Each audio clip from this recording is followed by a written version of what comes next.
Olá, meus queridos irmãos, a paz do Senhor, bem-vindo a mais um vídeo aqui no meu canal, que Deus possa te abençoar rica e abundantemente, amém? Hoje eu tenho uma pequena palavra a trazer para os irmãos, e se eu tivesse a condição de colocar um título nela, eu colocaria esse aqui: Aprendendo a achar o perdido que pensa que foi encontrado, amém? Então o que ocorre, meus amigos, é que a oração oculta, a oração em silêncio no quarto, por alguém que pensa até que está na presença de Deus fazendo um monte de besteira e com isso estão ganhando fama, da tua parte você dobrar o teu joelho e sem criticá-lo, entregar na mão de Deus e ganhar, e parar de fazer mídia, e parar de arrumar facção, e parar cada vez mais de arrumar uma polêmica, a qual pega o nome de Cristo e coloca dentro dessa bolha de água podre, fedorenta, estragada, aonde criou esse cenário todo de vergonha, porque infelizmente as maiores facções religiosas, meus amigos, estão entre nós, nas igrejas. Deus, ele fez um bolo, e a galera por olho grande, e a galera era por pensar que um sabe mais do que o outro, um quer mais do que o outro, um sabe mais do que o outro, um faz mais do que o outro, pela ganância, dividir todos eles. E todos não são humildes para poder aprender. Eles batem na tecla de que só eles estão certos. Eu fico imaginando o dia que Cristo voltar, como é que isso vai ser? Cristo não vai voltar e procurar placa de igreja. Ele não vai mandar fazer uma fila da Assembleia, da Adventista, da Quadrangular. Não. Vai ser dos seres humanos. E vai ser salvo não aquele que viveu e matou pela placa da igreja, mas para aquele que viveu e morreu pelo amor de Cristo e pela sua palavra, amém?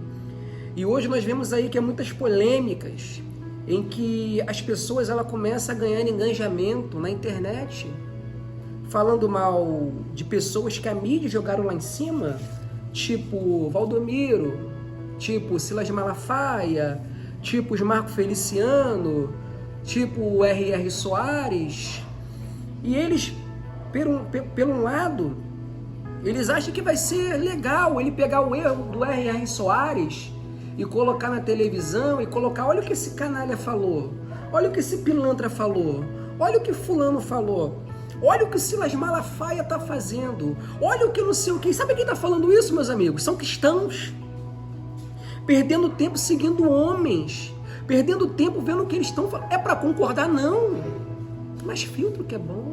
Não tenta arrumar uma desavença.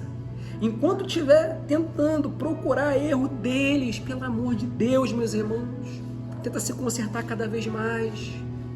Enquanto estiver perdendo tempo, tentando ganhar engajamento, falando mal de um homem de Deus, talvez pelo erro, olhos seus. Deus, naquele dia, você vai ter que prestar conta a Ele pelo que você está fazendo.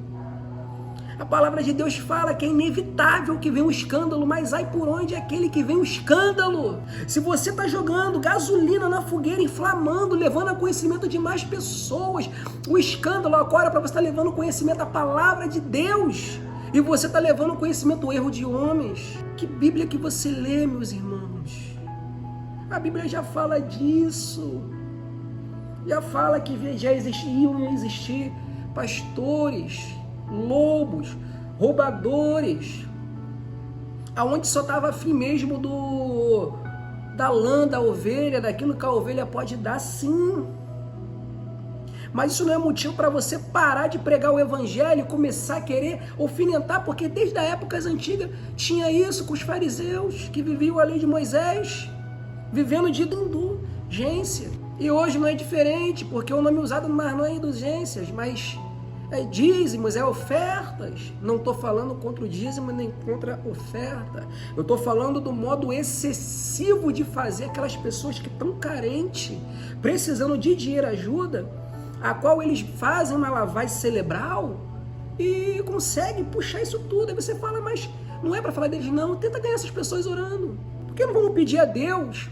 Porque, meu amigo, uma alma que se afastou do evangelho é um soldado que nós perdemos no nosso exército. Então, se o irmão caiu, se o irmão começou a deixar subir para a cabeça A possibilidade dele achar que está sendo melhor porque ele pegou um conhecimento, a mídia jogou ele lá em cima, ele começou a ficar abençoado financeiramente e subiu para a cabeça o dinheiro, ele se transformou, ao invés da gente aparentemente invejar ou aparentemente querer ganhar engajamento falando mal dele, vamos orar.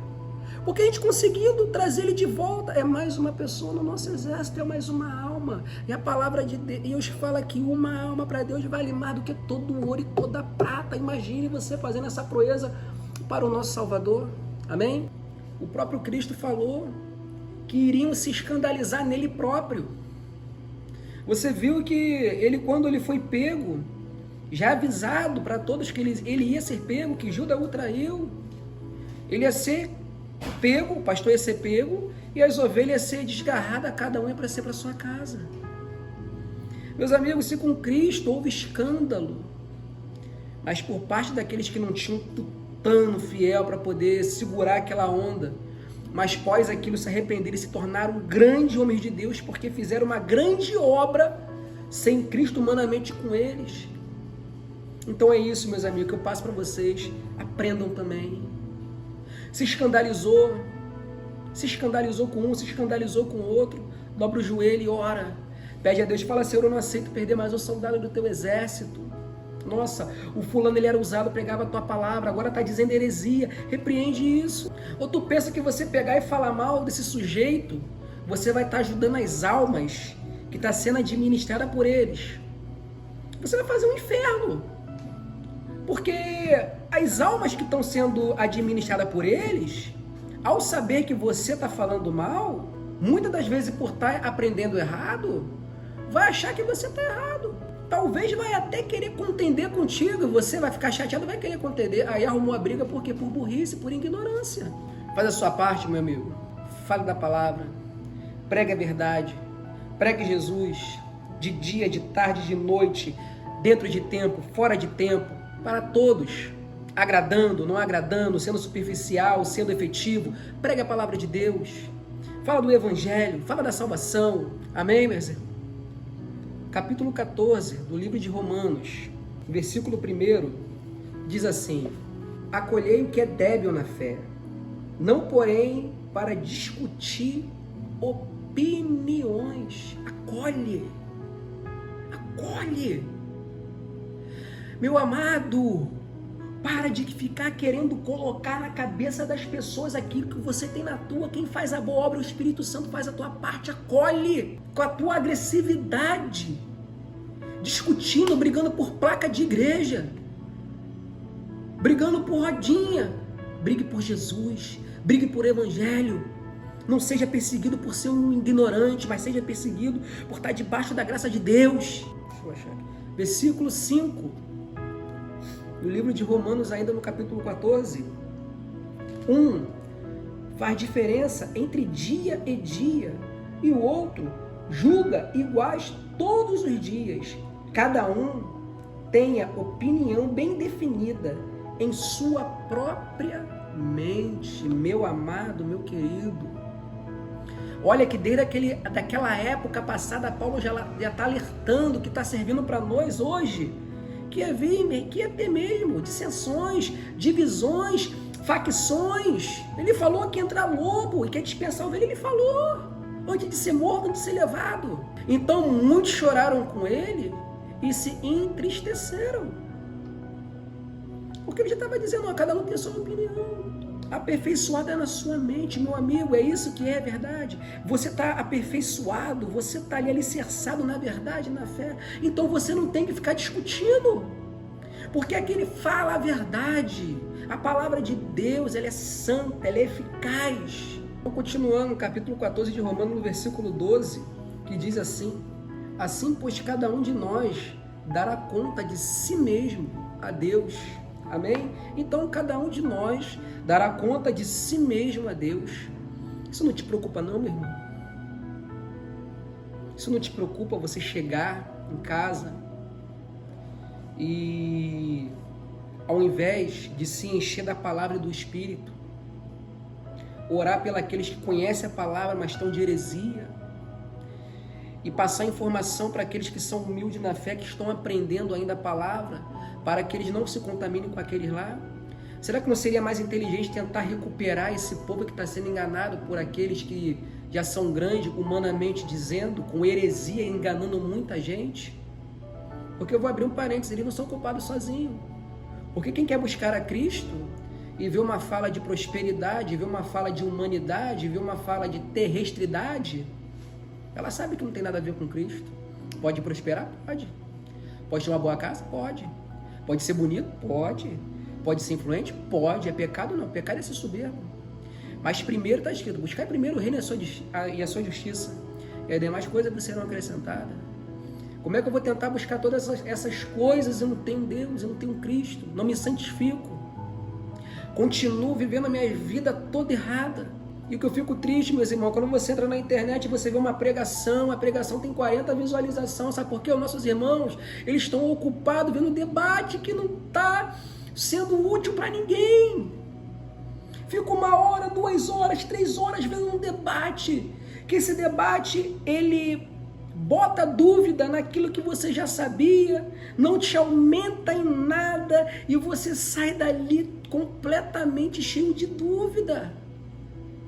Porque estão usando a Bíblia da moda que quer e fazendo dela a heresia da explicação, uma explicação montada. Existem coisas na Bíblia que só vai ser revelada através do Espírito Santo. Existem coisas na Bíblia que ele não vai revelar para os grandes. O próprio Cristo disse: Pai, me alegro de ti porque tu não revelaste essas coisas aos grandes, intelectuais, estudado, doutorado, isso, aquilo, outro, mas ensinou os pequenos, Pedro, que é pescador. Porque o homem cheio de canudo, a sombra dele nunca curou um cego, nunca levantou um aleijado, nunca fez um surdo ouvir. Mas a sombra daquele que era pescador, ausente de inteligência, de conhecimento, de cultura, a sombra desse curava enfermo, paralítico. A pregação desse humilde, sem microfone, sem agenda, sem outdoor, sem nada da época, com o povo contra. Numa noite foi 3.000 almas ganhadas para Jesus, meu irmão. E você está aí, endeusando essa galera. Você não está vendo que o diabo está te enganando, fazendo você perder o seu tempo, discutindo quem está certo, quem está errado, que isso é uma coisa que nunca vai ser resolvida. O que vai ser resolvido é você tomar uma posição diante de Deus, se entregar de verdade e começar a querer ganhar essas almas que estão perdidas, se você é realmente um verdadeiro cristão. E não me leve a mal, meus irmãos. De repente você não faz nem nada para ninguém. De repente não fala nem de Jesus para o teu vizinho. De repente você não dá nem exemplo. Mas você está perdendo o teu tempo, fazendo textos imensos, falando de A, de B e de C, não está ganhando ninguém para Jesus e tem uma vida toda torta. Naquele grande dia você também vai estar lá, meu irmão. Por mais que você não acredite, a minha obrigação é poder esclarecer isso para você. Por mais que você ache que esse dia nunca vai chegar, porque o homem tem na cabeça que acha que ele vai ser eterno, ele vai fazendo plano, a idade vai chegando, ele vai fazendo plano, mas nunca faz o plano da morte. Um dia tu vai apagar, meu amigo, como eu vou? E sabe o que vai acontecer? Vai haver um tribunal. E Jesus vai falar: olha, quem é o caminho, a verdade e a vida? É o Senhor. Então por que você deu ibope para A, para B e para C? Então, meus irmãos, para poder ser um pouco breve, capítulo 10 de Mateus, versículo 14, que diz assim: se alguém não vai receber, nem ouvir as vossas palavras, ao sair daquela cidade ou daquela casa, sacudir o pó dos vossos pés. Isso, vai embora. Quer tentar jogar para cima a palavra de Deus? Faça isso. Faça isso. Prega o evangelho. A pessoa ela quis, continua, ela não quis. Não adianta. Na rua, em casa, de bairro em bairro, de grupo em grupo, fala da palavra de Deus. Vai ser mais útil do que ficar fazendo propaganda de famosos que estão na mídia, falando mal deles. Quanto mais você fala mal deles, mais eles crescem. Mateus capítulo 7, versículo 6, continuando. Não dê aos cães o que é santo, nem lancei ante aos porcos as vossas pérolas, para que não as pisem com os pés, e voltando, a vós dilacerem. Meus amigos, você vai dar o que é santo, a sua palavra, o seu tempo, a sua vida, para esse tipo de gente se enganjar? O próprio Cristo falou: não faz isso não. Sabe por quê? Agora eu vou finalizar aqui fazendo uma seguinte pergunta: quem disse E por que disse: eu sou o caminho, a verdade e a vida. Ninguém vem ao Pai senão por mim. Disse porque teve uma pergunta. Então a resposta veio através de uma pergunta. No capítulo 14 de João, no versículos 5 e 6, que diz assim: disse-lhe Tomé: Senhor, não sabemos para onde vai, e como saber o caminho? Respondeu-lhe Jesus: eu sou o caminho, a verdade e a vida. Ninguém vem ao Pai senão por mim. Quem é o caminho, a verdade e a vida? É Silas Malafaia? É o pastor Marco Feliciano? É o R.R. Soares? É o Edir Macedo? É o Joaquim? É o Pedrinho? Não. Então, para que esse terror, essa drama, essa coisa que está parecendo que só está acontecendo nessa geração? É isso, meus amados irmãos, que eu quero que vocês entendam. O caminho, a verdade, a vida é Jesus. Venerado é Jesus. Consagrado é Jesus. Santo é Jesus. Deus é Jesus. Salvador é Jesus. Intermediador entre Deus e o homem é Jesus. Entenda isso. Louve a Ele, adore a Ele, busca a Ele. Ele tem que ser o exemplo da tua vida, porque se um dia você cair, porque um desses caíram, você nunca esteve firme nos pés de Jesus, porque a caminhada, vão muitos, no meado do caminho caem alguns, e no final chegam poucos. Fica com essa palavra, meu amigo, que Deus te abençoe, use isso para a transformação da tua vida, da tua alma, do teu domínio. Busque a Deus, não o homem. Um forte abraço.